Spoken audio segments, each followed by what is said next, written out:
Buenas tardes. A través del presente tutorial estudiaremos, analizaremos y configuraremos la instalación de Linux en su distribución CentOS 6.5 para a continuación proceder a configurar un servidor DHCP y DNS. Comencemos. En nuestro ejemplo virtualizaremos nuestro servidor a través de la aplicación VirtualBox. Ya tenemos nuestra máquina virtual de CentOS creada, por lo que procederemos a la instalación.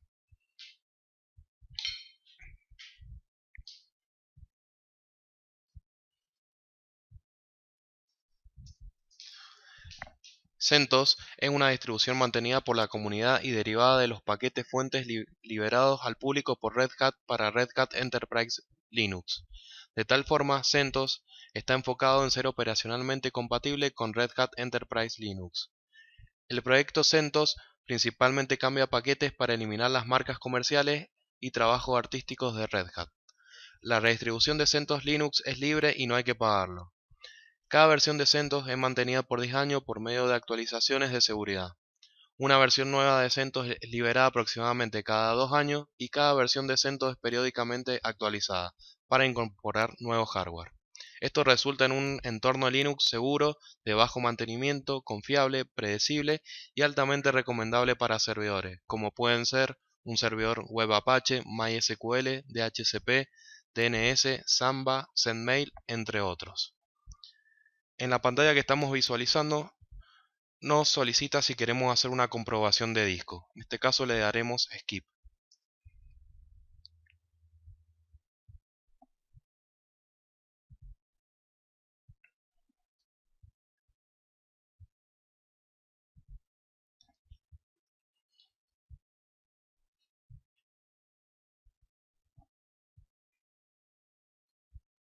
En nuestra pantalla daremos Next.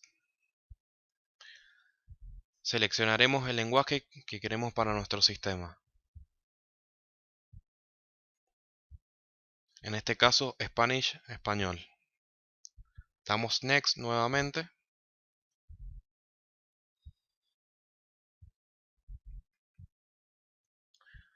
Nos pide que seleccionemos el teclado apropiado para el sistema. Español nuevamente. Nos pregunta qué dispositivo involucra nuestra instalación. Procederemos a seleccionar dispositivos de almacenamiento básicos. Le damos Siguiente.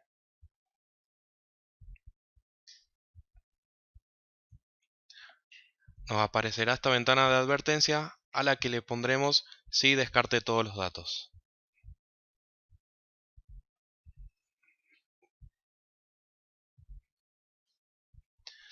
La parte de nombre de host la saltearemos por el momento para después configurarla desde nuestra terminal de Linux.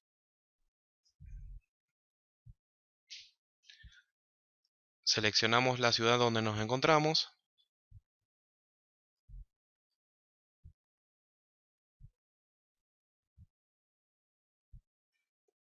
y le damos Siguiente. A continuación nos solicita que pongamos una contraseña para nuestro usuario root. Colocamos la contraseña y abajo la confirmamos.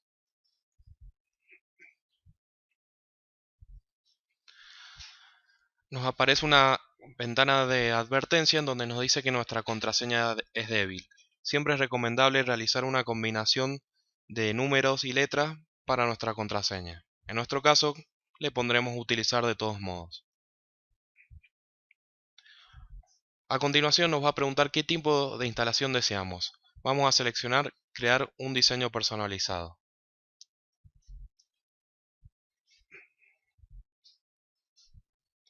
Comenzaremos a crear nuestras particiones, que luego las detallaremos. Le damos crear. Nuevamente crear. Y vamos a crear nuestra primera partición. El punto de montaje va a ser en barra. Y le pondremos de tamaño 4000 MB. Le damos a aceptar. Ya tenemos nuestra primera partición creada. Vamos a crear nuestra segunda partición. Nuestro punto de montaje será en barra home. Y también tendrá un tamaño de 4000. Le damos a aceptar. Tenemos nuestra segunda partición creada y vamos a crear nuestra última partición. Le damos crear. Y en tipo de sistema de archivo vamos a seleccionar Swap. En opciones de tamaño adicionales pondremos completar hasta el tamaño máximo aceptable. Le damos a aceptar. Ya tenemos creadas nuestras tres particiones. Nuestra primera partición, el directorio raíz, está en la parte superior de la jerarquía, el punto en el que está montado el sistema de archivo principal y de la que se derivan todos los demás sistemas de archivo. Todos los archivos y directorios aparecen debajo del directorio raíz, incluso si están almacenados en diferentes dispositivos físicos. El contenido del sistema de archivo raíz debe ser adecuado para arrancar, restaurar, recuperar y o reparar el sistema. La segunda partición que creamos fue la partición barra home. El directorio barra home contiene los archivos de configuración específicos del usuario, la memoria caché de los datos de las aplicaciones y los archivos multimedia. Y por último creamos la partición swap, que es la memoria virtual del sistema. Para el tamaño de la partición de memoria de intercambio tendremos que seguir las siguientes reglas. Si el sistema tiene menos de 1 GB RAM, definir una cantidad equivalente a 2 veces la cantidad de RAM físico. Y si el sistema tiene más de 1 GB RAM, definir una cantidad equivalente a la suma de la cantidad de RAM más 2 GB. Una vez creadas todas las particiones, procederemos a dar siguiente. Nos presenta un aviso de formato, le damos formato y luego escribir cambios al disco.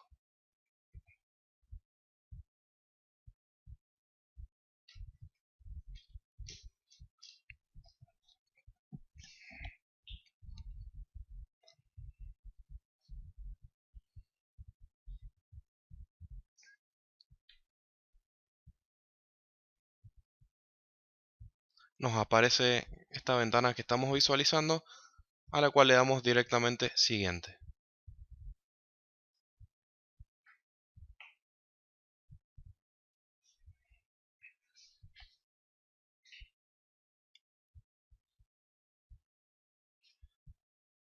Vamos a seleccionar que queremos un servidor con desktop, así que lo dejamos como está y ponemos siguiente.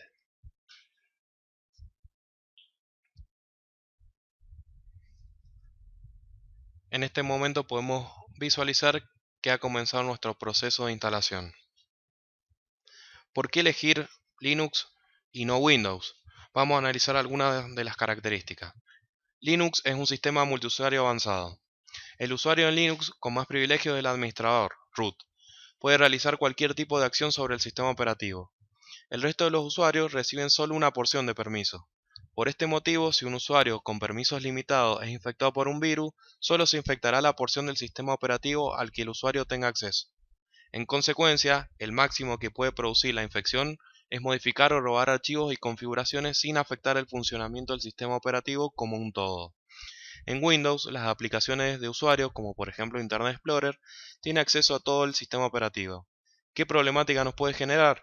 Si Internet Explorer sufre algún inconveniente y quiere borrar archivos críticos del sistema, podría realizarlo sin problema y sin que el usuario se percate.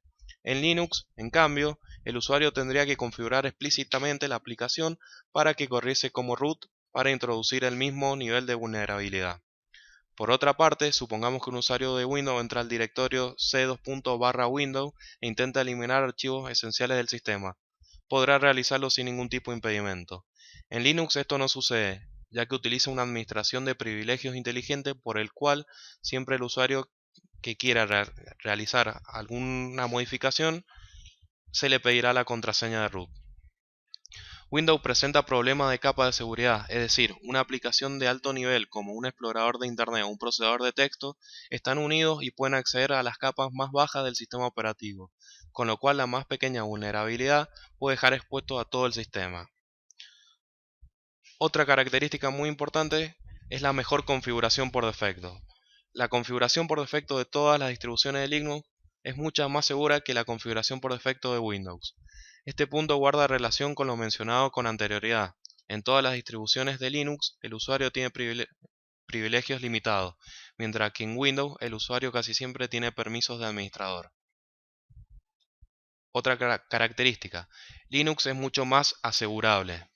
En la medida en que la seguridad, como mencionamos al comienzo, no es un estado sino un proceso, aún más importante que venir desde fábrica con una mejor configuración por defecto es poder brindarle al usuario la libertad suficiente como para adaptar los niveles de seguridad a sus necesidades.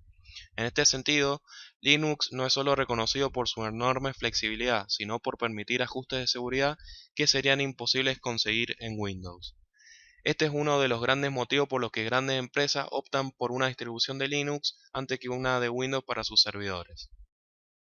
En Windows existe un enorme mercado en torno a la seguridad, pero que se basa esencialmente en controlar o disminuir los efectos y no las causas que hacen de Windows un sistema inseguro. En cambio, en Linux, un usuario intermedio o muy avanzado puede configurar el sistema operativo de tal forma que sea hermético a ataques sin que ello implique la instalación de diversos software como antivirus, anti-spyware, entre otros. En conclusión, en Linux el foco está puesto en las causas, es decir, en todo lo que respecta a ser un sistema más seguro y no en la consecuencia de una posible infección, como sucede en Windows. Otro punto importante es que no hay archivos ejecutables ni registros. En Windows sucede que los programas maliciosos, en la mayoría de los casos, son archivos ejecutables que, luego de engañar al usuario o saltear su control, se ejecutan e infectan el equipo. Una vez infectado el equipo, es muy difícil remover los archivos infectantes, porque en caso de que podamos encontrarlos y eliminarlos, estos se pueden replicar e incluso pueden guardar configuraciones en el registro de Windows que le permiten volver a ejecutarse. En cambio, en Linux no existen archivos ejecutables. En realidad, la ejecutabilidad es una propiedad de cualquier archivo que el administrador o usuario que lo creó puede otorgarle. Por defecto, ningún archivo es ejecutable. Esto hace que para que un virus se reproduzca a través de un mail, por ejemplo, el usuario que recibe el correo con el archivo adjunto deberá guardarlo en el equipo, asignarle propiedades de ejecución y finalmente ejecutarlo. Proceso no tan obvio para usuarios comunes como no experimentados. Además, Linux utiliza archivos de configuración en un registro centralizado. Es como escuchar que en Linux todo es un archivo. Está descentralizado, que permite evitar la creación de una enorme base de datos hipercompleja y enredada. Otra característica que encontramos es que contiene mejores herramientas para combatir los ataques Zero Day. Los ataques Zero Day son ataques que explotan vulnerabilidades de los sistemas operativos. A un atacante le lleva solo 6 días desarrollar un software malicioso que explote vulnerabilidades, mientras que a los desarrolladores les lleva meses detectar estas vulnerabilidades y lanzar parches. Windows provee una protección limitada a estos tipos de ataques a Internet Explorer, mientras que en Linux es ampliamente superior, proveyendo una protección muy fina contra cualquier tipo de intento de ejecución de código en forma remota. Esta configuración viene por defecto. Por otra parte, podemos decir que Linux es un sistema modular. El diseño modular de Linux permite eliminar cualquier módulo en el caso que desee. Se podría decir que en Linux todo es un programa. Existe un programa para gestionar ventanas, otro para logins, otro para video, otro para sonido, entre otros. En contraste, Windows es un enorme bloque de cemento sin poder desmenuzar. Así, por ejemplo, si uno deseara desinstalar y reemplazar Windows Explorer, no podría. Por otra parte, podemos decir que Linux es un software libre. Esta es una de las razones más importantes por las que Linux es un sistema operativo mucho más seguro que Windows, porque en primer lugar los usuarios pueden saber exactamente qué es lo que hacen los programas que componen al sistema, y que en caso de detectar irregularidades pueden corregirlas instantáneamente sin esperar que se desarrolle un parche o service pack. Cualquiera puede editar el código fuente de Linux y o los programas que lo componen, eliminar la brecha de seguridad y compartirla con el resto de los usuarios. Además de ser un sistema solidario que incentiva la participación, es mucho más práctico a la hora de resolver baches de seguridad. Además, los usuarios de Linux están mucho menos expuestos a spyware y u otro programa que obtenga información del usuario en forma oculta o engañosa. En Windows no tenemos que esperar a infectarnos para sufrir robo de información, ya que existen pruebas de que el propio Microsoft e incluso otros programas de nombre han adquirido información sin el consentimiento de los usuarios. Concretamente, Windows es acusado de utilizar software para inspeccionar los contenidos de los discos rígidos de los usuarios. El acuerdo de licencia incluido en Windows, requiere que los usuarios acepten esta condición antes de usar Windows y afirmar el derecho de Microsoft para hacer este tipo de inspecciones sin notificar al usuario. En definitiva, mientras que Windows siga cerrado y privativo, los usuarios y desarrolladores de programas para Windows dependerán de Windows para solucionar problemas de seguridad críticos. Otra característica que encontramos en Linux es que trabaja con repositorios. Los repositorios en Linux son grandes bancos de datos o servidores que alojan las aplicaciones que el sistema necesita, entre ellos paquetes nuevos y actualizaciones que se instalan mediante un manejador de paquetes. El hecho de que Linux y la mayor parte de las aplicaciones que se escriben para correr en él sean de software libre, además de estar combinado con el hecho de que todo ese software se encuentra disponible para descargar e instalar de una fuente centralizada y segura, es una fructífera ventaja. En Linux, al instalarlo, nos olvidamos de buscar seriales y cracks que nos incitan a navegar por sitios inseguros capaces de degradar nuestro sistema. En cambio, dependiendo de la distribución que trabajemos, tenemos una serie de repositorios desde los cuales bajamos e instalamos el programa que deseemos. Diversidad. Los usuarios de Windows están acostumbrados a que Microsoft les diga qué programa utilizar para cada cosa. De este modo, la utilización del sistema se supone que es más sencilla, se facilita la compatibilidad, etc. Esto ha resultado ser una falacia, ya que ha contribuido meramente a la uniformidad y el direccionamiento desde arriba, como si fuera, por así decirlo, una dictadura. Esta homogeneidad ha facilitado la tarea de los atacantes para detectar vulnerabilidades. En Linux existen una cantidad infinita de distribuciones con diferentes configuraciones, ruta de sistemas, sistemas de gestión de paquetes, programas de gestión de todas las actividades del sistema, entre otros. Esta heterogeneidad dificulta enormemente el desarrollo de virus que tengan un amplio impacto.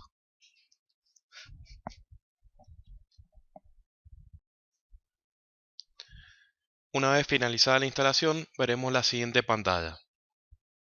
Procederemos a poner reiniciar.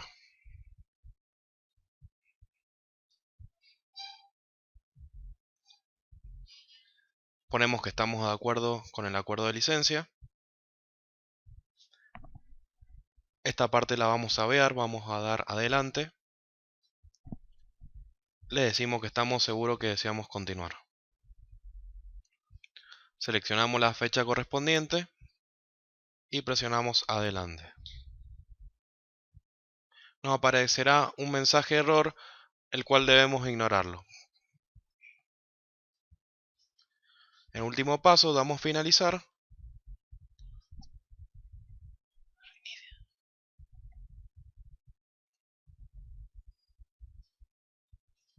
Y a continuación ya podremos utilizar nuestra distribución de Linux CentOS 6.5. Procederemos a continuación a iniciar sesión.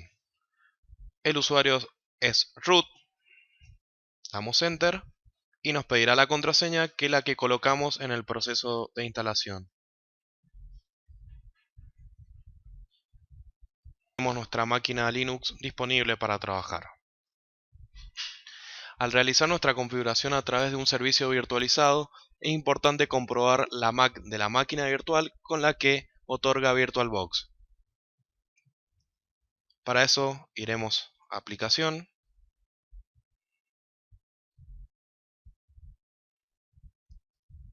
Herramientas del sistema, Terminal.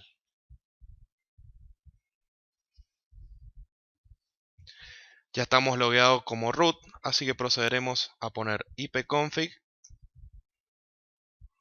y visualizar la MAC que nos otorga, la cual compararemos con nuestra MAC del VirtualBox.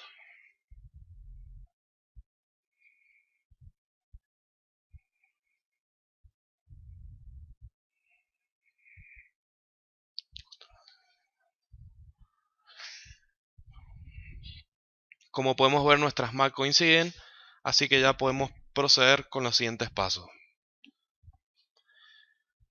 A continuación vamos a ingresar a nano, etc, sysconfig, network,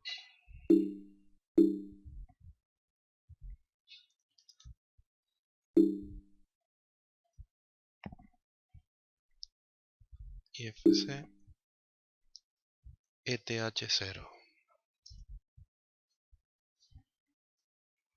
Cabe aclarar que acá estamos utilizando un editor llamado Nano. En muchas distribuciones de Linux no viene preinstalado. En el caso de CentOS utiliza el comando yum install nano para poder descargarlo. Una vez ingresado en este archivo, lo que vamos a hacer es en onboot borrar el no y poner yes, para que cuando se encienda la máquina se prenda el dispositivo de red. Y en nm-controlled pondremos no. De esta forma desactivaremos las configuraciones automáticas. Posteriormente le damos guardar presionando control O, damos enter para aceptar el cambio y posteriormente control X para salir. Luego lo que haremos es parar el servicio de las configuraciones automáticas. Para hacer esto pondremos service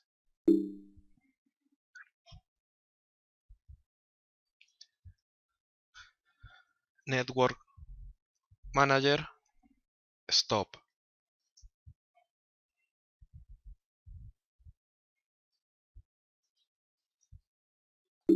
Veremos que nos arroja un error. Volvemos a escribirlo.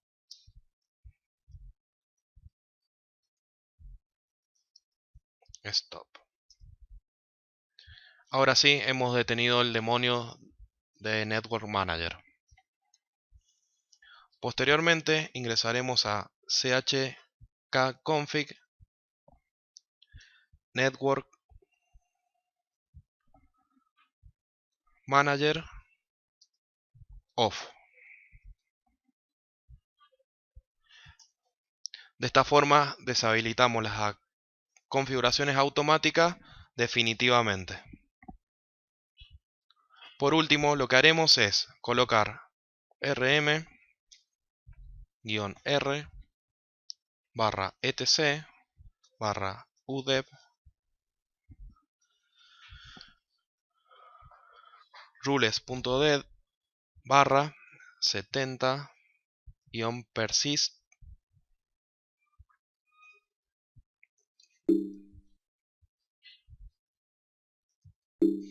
persistent-net.rules y le damos enter. Nos pregunta si realmente deseamos borrar el fichero.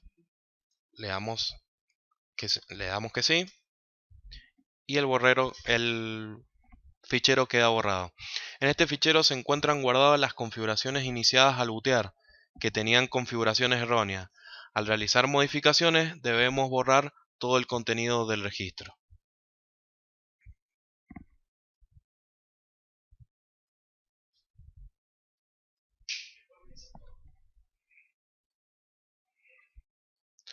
Una vez realizados todos estos cambios, deberíamos reiniciar la máquina, pero previo a eso configuraremos el nombre del servidor. Para eso ponemos nano etc sysconfig network.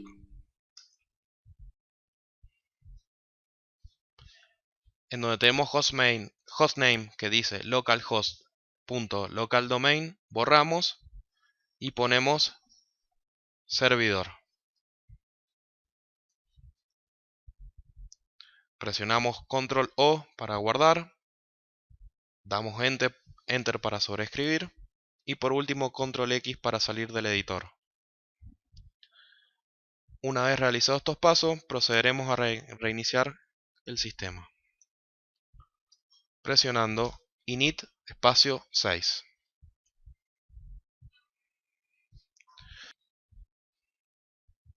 Una vez reiniciado el equipo, ya podremos trabajar sobre el mismo. Con las configuraciones realizadas con anterioridad, podemos ya tener salida de internet, a través del servicio de NAT de VirtualBox. NAT fue creado para traducir las IP privadas de la red en una IP pública para que la red pueda enviar paquetes al exterior y traducir luego esa IP pública de nuevo a la IP privada de la PC que envió el paquete para que pueda recibirlo una vez que llega la respuesta. Es el modo por defecto de la tarjeta de red virtual. Este modo permite al huésped navegar por Internet, descargar ficheros y leer el correo electrónico sin necesidad de configurar el sistema operativo huésped. En este modo, la máquina virtual se puede conectar a otras redes mediante un router virtual proporcionado por VirtualBox. Realizaremos pruebas para corroborar que tengamos nuestra salida a Internet. Vamos a Aplicaciones, Herramientas del sistema, Terminal. Colocaremos ifconfig espacio eth0 para ver la configuración de nuestra placa de red.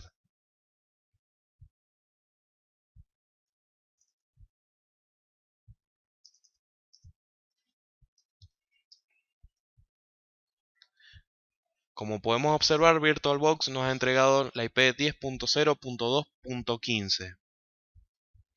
Corroboremos ahora nuestra salida a Internet, realizando un ping. Por ejemplo, en este caso, a Google. Como pueden observar, ya tenemos salida a Internet. Hemos llegado a la finalización de nuestro video tutorial. En el próximo video tutorial procederemos a configurar nuestro servicio de DHCP y DNS. Buenas tardes.